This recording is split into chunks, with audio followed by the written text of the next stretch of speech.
جی میرے والا جو موقف رکھتے ہیں وہ امام ہے امام عبداللہ ابن عباس رضی اللہ تعالیٰ عنہ علیہ السلام. اگر ان سے بڑا کوئی امام ہے تو لے آئیں, اور ٹائم قیامت تک ہے. امام آپ نے شروع کرنے ہوتے ہیں 150-200 سال بعد. پہلے کسی امام کو نہیں آپ نے ماننا.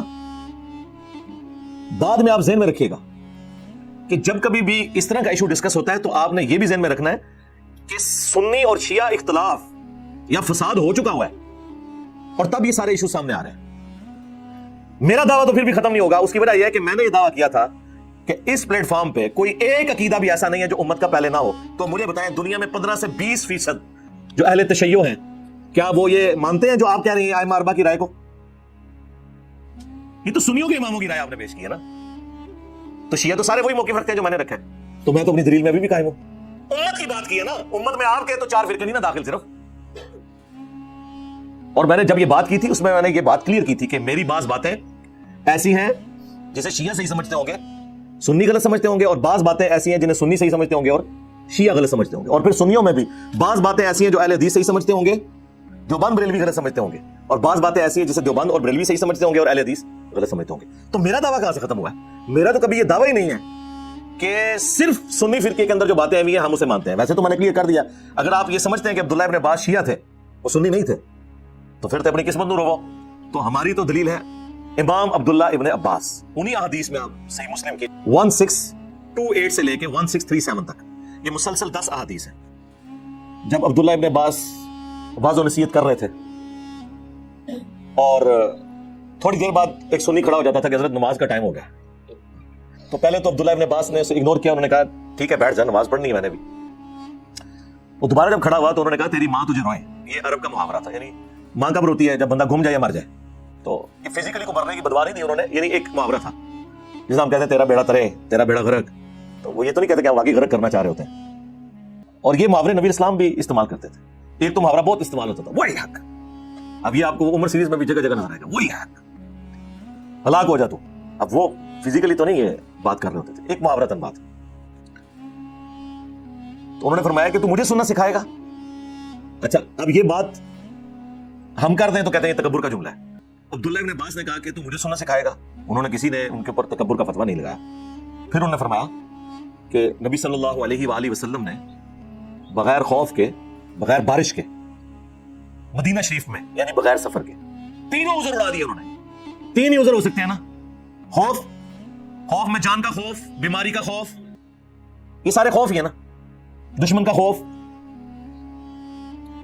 بغیر بارش کے. بارش میں ظاہر ہے کریٹیکل سچویشن ہے, گھر سے آپ باہر نہیں نکل سکتے. اس زمانے میں تو ویسے ہی نہیں نکل سکتے تھے, کچے راستے, کیچڑ, پانی جمع ہو جاتا تھا. مدینہ شریف میں یعنی بغیر سفر کے. جب وہ یہ کہہ رہے تھے بغیر خوف کے, بغیر بارش کے, بغیر سفر کے, اب سنیوں کے بابوں نے اور ان کے مولویوں نے بیچ میں لگا لیا کہ اس میں یہ تو نہیں لکھا ہوا کہ بغیر کسی وجہ کے. یہ عبداللہ ابن عباس کے فرشتوں کے دماغ میں بھی یہ بات نہیں ہوگی کہ اس میں سے یہ پاک کسی نے نکال لینی ہے. وہ یہی تو کہنا چاہ رہے تھے کہ کوئی وجہ نہیں تھی. وہ کہتے نہیں یہ جملہ بولے جب کہہ رہے ہیں بغیر خوف, بغیر بارش, بغیر سفر کے. مراد یہ کہ یہ 3 تو بڑی بڑی وجوہات ہیں جن کی وجہ سے نمازیں جمع ہو سکتی ہیں. اس سے یہ بھی ثابت ہو گیا کہ ان تینوں جگہ پہ ویسے ہی ہو سکتی ہیں. یہ اس کے اندر امپلائڈ ہے کہ بارش ہو, خوف ہو, سفر ہو تو آپ نے تو جمع کرنی ہے. اس کے بغیر بھی نبی الاسلام نے مدینہ شریف میں ہمیں ظہر اثر کی نمازیں جمع فرمائی اور مغرب اور عشاء کی بھی جمع کی. تو تابعین پوچھتے ہیں کہ یہ رسول اللہ نے عمل کیوں کیا تھا صلی اللہ علیہ وآلہ وسلم؟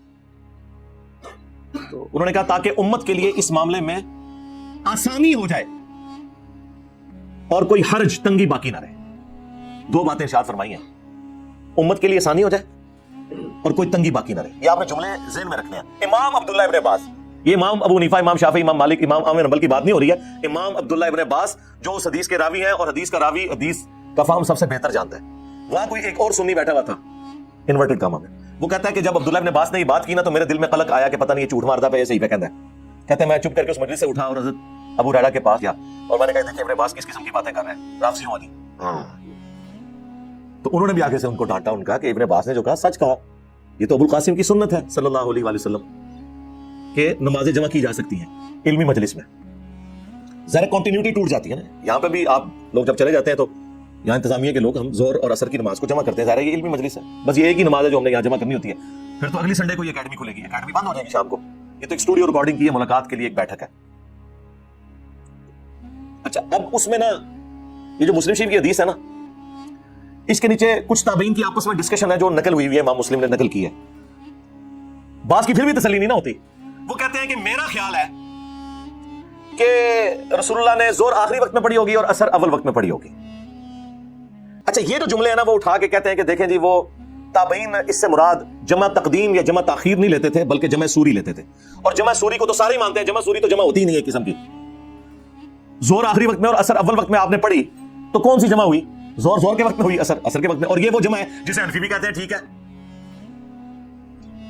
مثلا آج کل آلموسٹ جو سنت کے مطابق اثر کا وقت داخل ہو رہا ہے تقریباً 2:45 بجے، آپ 2:30 بجے زور کی نماز پڑھ لیں اور 2:45 پڑھ لیں اثر کی نماز، تو نماز اپنے وقت کے اندر ہے. اسے کہا جاتا ہے جمع سوری سینٹر میں. اور ایک ہے جمع تقدیم. جمع تقدیم یہ ہے کہ زور کے ساتھ ہی اثر ملا لی جائے. وہ بخاری مسلم میں ہے کہ نبی علیہ السلام اگر ظہر کے وقت سفر کے لیے نکلتے تو ادھر ہی مدینہ شریف کے اندر ہی زور اثر کٹھی پڑھ لیتے. تو کیا مطلب ہے کہ اثر کا وقت تو ابھی شروع ہی نہیں ہوا، تو جمع تقدیم ہو گئی. یہ واضح حدیث ہے بخاری مسلم کی، حنفی نہیں مانتے اس کو. اس میں لکھا ہوا ہے کہ اگر زور کا وقت شروع ہو چکا ہوتا تو آپ اثر بھی ساتھ ہی پڑھ کے نکلتے.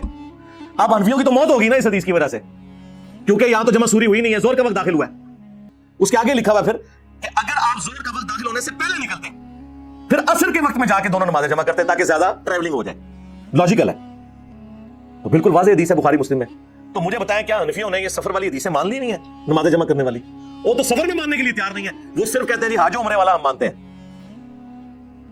عمرہ بھی نہیں، حاجی جو میدان عرفات میں زور اثر جمع ہوتی ہے اور مزدلفہ کے اندر مغرب اور عشاء جمع ہوتی ہے، اس کو وہ بھی مانتے ہیں کہ چاہے وہ کھلی چھٹی ہے جتنی دیر مرضی زور کا وقت سے لے کے مغرب کا وقت ہونے تک اور وہاں مغرب سے لے کر فجر کا وقت داخل ہونے تک کسی بھی وقت وہ نمازیں جمع ہو سکتی ہیں. اس کے علاوہ وہ نہیں مانتے اور کہتے ہیں یہ حج کی خصوصیت ہے. تو سرکار یہ اگر حج کی خصوصیت ہے تو آپ جو لوگوں کو یہ کہانی کرواتے ہیں کہ قرآن میں یہ آیت ہے ان الصلاۃ کانت علی المؤمنین کتابا موقوتا، بے شک نماز مومنین پر وقت باندھا ہوا فرض ہے، تو یہ حج کے موقع پہ تو آپ بھی قرآن کی مخالفت کر رہے ہیں. جو آپ نے تشریح کی ہے ہمارے نزدیک تو آپ کی تشریح فراڈ ہے، وہ ثابت کریں گے. قرآن میں تو سورہ بنی اسرائیل میں نماز کے اوقات ہی 3 آئے ہوئے ہیں. پہلے آپ قرآن سے 5 نمازیں تو ثابت کریں. قرآن تو نمازوں کی ٹائمنگ 3 بتاتا ہے، فجر، دن کی نماز اور رات کی نماز. فجر الگ ہے، دن کی نماز کون کون سی ہے؟ زور اثر، اور رات کی نمازیں مغرب اور عشاء، کیونکہ غروب آفتاب کے بعد رات شروع ہو جاتی ہے. تو سرکار قرآن میں اگر یہ لکھا ہے کہ مومنین پر وقت باندھا ہوا فرض ہے نماز، تو قرآن تو نماز کے 3 اوقات بتا رہا ہے، تو آپ 5 نمازیں کیوں پڑھتے ہیں؟ اب وہ جی بخاری مسلم میں آئی ہیں. ہاں 5 نمازیں بخاری مسلم میں آ جائیں الگ الگ اوقات میں، جو ہمارے نزدیک بھی افضل یہی ہے، ہم بھی الگ الگ ہی پڑھتے ہیں، کبھی جمع بھی کر لیتے ہیں. اور بخاری مسلم میں جو سفر میں جمع کرنے کی حدیث ہیں وہ آپ نہ مانیں. افتؤمنون ببعض الکتاب وتکفرون ببعض، کتاب کے کچھ حصے کو مانتے ہو اور کچھ کا کفر کرتے ہو. پھر ذلت بھی کاٹنی پڑے گی نا اس شخص کے ہاتھوں جو نعرہ لگاتا ہے کہ میرے نبی سا ہے ہی کوئی نہیں، تیرے بابے تے شے ہی کوئی نہیں. ذلیل ہو گئے نا اس کے ہاتھوں پہ. تو بھئی کدھر کھڑے ہو گئے؟ کسی گراؤنڈ میں نہیں کھڑے ہوئے. اس لیے میں کہتا ہوں کہ ہمارا مقدمہ آپ گھوڑے کی عدالت میں لے جائیں نا، دوسری پیشی نہیں پڑے گی، پہلی پیشی میں ہی سارے فارغ ہو جائیں گے. کیونکہ وہ کہیں گے یار اگر تم ان کتابوں کو مانو تو کون سا دین لے کے چل رہے ہو؟ جب نمازیں جمع کرتے ہیں تو آیت پیش کرتے ہیں ان الصلاۃ کانت علی المؤمنین کتابا موقوتا. ہم کہتے ہیں رکو ذرا صبر کرو، پھر قرآن سے ہی پوچھ لو کہ نمازوں کے اوقات کتنے ہیں. قرآن تو کہہ رہا ہے 3، 5 تو کہہ ہی نہیں رہا. پھر پھنس جاتے ہیں، پھر حدیثوں میں بنا لیتے ہیں آگے. جب حدیثوں میں آؤ گے تو بھائی کتاب موقوتا کا مطلب ہے کہ وہ شخص اس کو بتائے گا کہ نمازوں کا ٹائم کون سا ہے کہ جس کی قبر مدینے میں ہے صلی اللہ علیہ وآلہ وسلم، جس میں شریعت نازل ہوئی ہے. کیونکہ حج کے موقع پر کتاب موقوتا کدھر چلا گیا تمہارا؟ وہ کہتے ہیں نہیں، رسول اللہ نے تعلیم فرمایا. اچھا رسول اللہ نے قرآن کے خلاف تعلیم فرما دیا؟ نہیں، وہ کہتے ہیں وہ جنرل رول ہے، ایکسیپشنز آر آلویز دیر. ہاں آئے ہو نا داڑ تلے ہون، ہاں ایسے داڑ تلے. تو یہ ایکسیپشنز ہی ہوتی ہیں سفر میں، خوف میں، بارش میں اور مجبوری میں، اور ایون بغیر مجبوری کے بھی. ویسے بغیر مجبوری کے تو دنیا میں کرتا بھی نہیں ہے، کوئی نہ کوئی وجہ ہوتی ہے نا. کسی نے کسی شادی میں جانا ہوتا ہے، کسی نے کوئی میٹنگ اٹینڈ کرنی ہوتی ہے، تبھی وہ جمع کرتا ہے نا.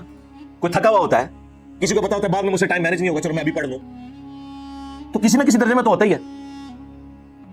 تو یہ بھی آپ کی بات غلط ہے، مجبوری تو ہوتی ہے، نہ بھی ہو تب بھی آپ کیسے حکم لگائیں گے؟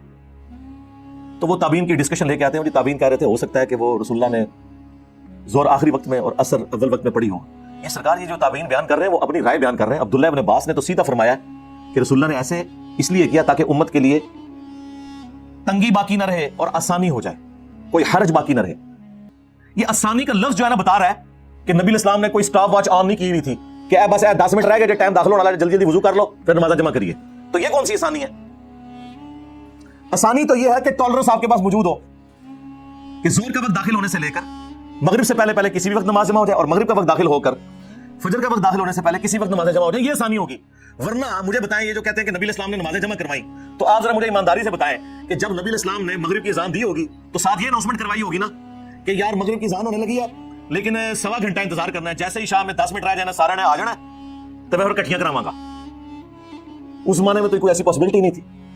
آسانی اس میں ہے کہ صحابہ کرام آئے ہوئے ہیں, آئے تو تھے مغرب کی نماز پڑھنے, نبی علیہ السلام کی عصر کے بعد سے ڈسکشن جاری ہے. کئی بار آپ عصر کے بعد خطبہ دیتے تھے پھر لیٹ ہو جاتے تھے, ڈسکشن جاری ہے, اس دوران مغرب ہوگی, آپ نے مغرب نہیں پڑھی, آپ ڈسکشن اپنی جاری کر رہے ہیں, جیسے ہی آپ فارغ ہوئے اس ڈسکشن سے آپ نے مغرب اور عشاء کو جمع کر لیا.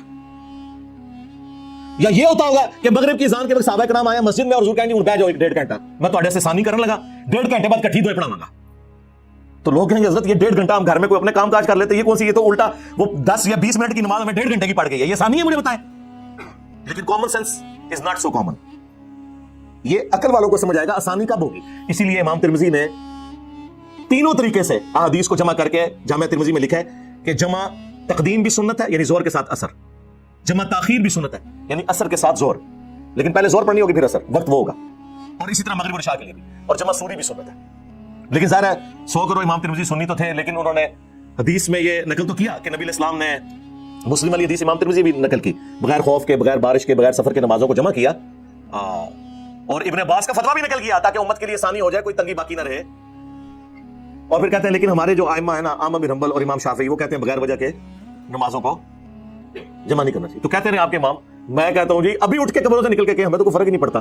اس کی وجہ یہ ہے کہ ہم نے تو اس شخص کو اپنا امام مانا ہے جس کی قبر مدینے میں صلی اللہ علیہ وسلم. سرکار اس دور کے امام شافعی اور امام احمد بن حنبل اور امام مالک وہ لوگ ہوں گے نا جو اس دور میں دین سکھا رہے ہیں. اس دور کے لوگ اس زمانے میں ہوتے تو اس زمانے میں وہ امام شافعی امام احمد بن حنبل ہوتے. جس طرح میں نے عذرائے تفنن کئی دفعہ کہا ہے کہ آپ نے اگر اس دور کا کوئی انجینئر محمد علی مرزا دیکھنا ہے نا تو امام مسلم کا مقدمہ پڑھیں, حدیث کی صحت کے حوالے سے وہ کتنے اسٹرکٹ ہیں. اور یہ تفنن کے طور پہ ہے, میں تو اس کو بے ادبی شمار کرتا ہوں. میں یہ کہتا ہوں کہ اس دور میں اگر امام مسلم کا کوئی جانشین دیکھنا ہے تو ہمیں دیکھ لیں. وہ تو زمانوں سے کیا فرق پڑتا ہے میرے بھائی, سب فالوور ہیں.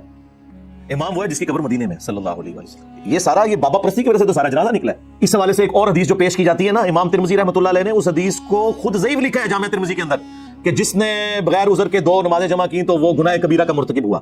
یہ حدیث المستدرک للحاکم کے اندر بھی ہے اور فضائل اعمال کے اندر بھی شیخ زکریا نے نقل کی ہے روایت اور اس سے اپنی حنفیت ثابت کی, لیکن نیچے انہوں نے عربی میں لکھ دیا کہ ضعیف ہے. ہاں یہ کام ڈالتے ہیں یہ لوگ. تو یہ نمازیں جمع کرنے میں آسانی اسی وقت ہوگی جب آپ کے پاس ٹالرنس موجود ہو. لہذا سفر میں کرنی ہے یا حضر میں کرنی ہے, بارش میں کرنی ہے یا خوف میں کرنی ہے, کسی وجہ سے کرنی ہے یا بغیر وجہ کے کرنی ہے, نمازیں بہرحال 5 ہی رہیں گی, البتہ وہ جمع ہو جائیں گی. اہل تشیع نے اپنی روٹین بنائی ہوئی ہے نمازیں جمع کرنے کی. ان کی فقہ میں بھی لکھا ہوا ہے کہ نمازیں ہمیشہ جمع کرنا یہ افضل نہیں ہے. رسول اللہ کا عمومی عمل کیا ہے, 5 نمازیں الگ وقت میں پڑھنا. اب جواد نقوی صاحب حافظہ اللہ تعالیٰ کو جب ملنے گئے عروۃ الوثقیٰ کے اندر, میں نے زور اثر کٹھی جمع کی مسجد کے اندر, وہ زور پڑھ کے باہر نکل آئے اور انتظار کر رہے تھے میرا, اور میں سمجھا شاید ہماری وجہ سے انہوں نے کیا کہ چلو مجھے سنی ملنے آیا ہے تو میں نماز الگ پڑھوں. تو ان کے ساتھی بتانے لگے نہیں یہ اثر جو ہے نا وہ بعد میں پڑھتے ہیں, یہ نماز الگ وقت میں پڑھتے ہیں, یہ جمع نہیں کرتے ادھر. وہ کہتے ہیں میرے لیے کون سا مسئلہ ہے, میں تو بعد میں پڑھ سکتا ہوں نا, چلو بچوں کی تعلیم کا جو ہوتا ہے انہوں نے روٹین میں جمع کی ہوئی ہے. اور اہل سنت کے ہاں بھی افضل نمازوں کو الگ اوقات میں پڑھنا ہے, جواز یہاں پہ بھی موجود ہے. لہٰذا یہ جو میں نے کلیم کیا تھا کہ میرا کوئی ایک نظریہ بھی ایسا نہیں ہے جو اس پلانٹ ارتھ پہ کسی مسلمان فرقے کا کسی نہ کسی شکل میں نہ ہو, مجھ سے زیادہ ہی سخت ہوگا, کم نہیں ہوگا. مثلا حضرت معاویہ کے بارے میں جو میرا موقف ہے رضی اللہ تعالیٰ عنہ, ہم تو احترام سے نام لیتے ہیں, یہ اہل سنت میں تو آپ کو مختلف شکل میں, امام عبدالرزاق کی شکل میں, امام حاکم کی شکل میں, امام نسائی کی شکل میں, امام شافعی کی شکل میں تو نظر آئے گا, لیکن ورسٹ فارم میں شیعہ کے ہاں نظر آئے گا. وہ تو بہت آگے چلے جاتے ہیں. لیکن آپ یہ نہیں کہہ سکتے کہ میں نے کوئی ایسا نظریہ اڈاپٹ کیا ہوا ہے جو کسی کا نہیں ہے. تو نمازیں جمع کرنے میں بھی اہل تشیع ایک بہت ہارڈ لائن لے گئے, پریکٹیکلی عوام ان کی فقہ میں تو ان کے ہاں بھی ہے کہ نمازیں 5 اوقات میں الگ پڑھنی چاہیے. لیکن ضد آ گئی نا, جب سنیوں نے کہا کہ نمازیں جمع کرنا حرام ہے, انہوں نے کہا پھر ٹھیک ہے آ جاؤ میدان, اسی اس مردہ سنت کو زندہ کریں گے. جس نے یہاں پہ اہل حدیث چوتھے دن اونٹ قربان کر کے کہتے ہیں مردہ سنت زندہ کر رہے ہیں, حالانکہ وہ روایتی کمزور ہے. پگڑی کی مردہ سنت کوئی نہیں زندہ کر رہا, اسے مردہ کرنے میں سب سے بڑا ہاتھ اہل حدیث کا ہے. ٹوپی کی سنت کو مردہ ہے, ٹوپی اور پگڑی کی سنت کے قاتل جو ہے وہ اہل حدیث ہے, اس لیے اس مردہ سنت کو کبھی وہ زندہ نہیں کریں گے. اپنی مرضی کی سنتیں زندہ کی ہوئی ہیں سب نے. تو پھر شیعہ نے بھی یہی کیا, انہوں نے کہا ٹھیک ہے یہ نہیں قائل, ہم کریں گے زبردستی. اور دوسری طرف ہارڈ لائن لے لی سنیوں نے, انہوں نے کہا کہ نہیں ہم تو کہیں گے حرام ہے.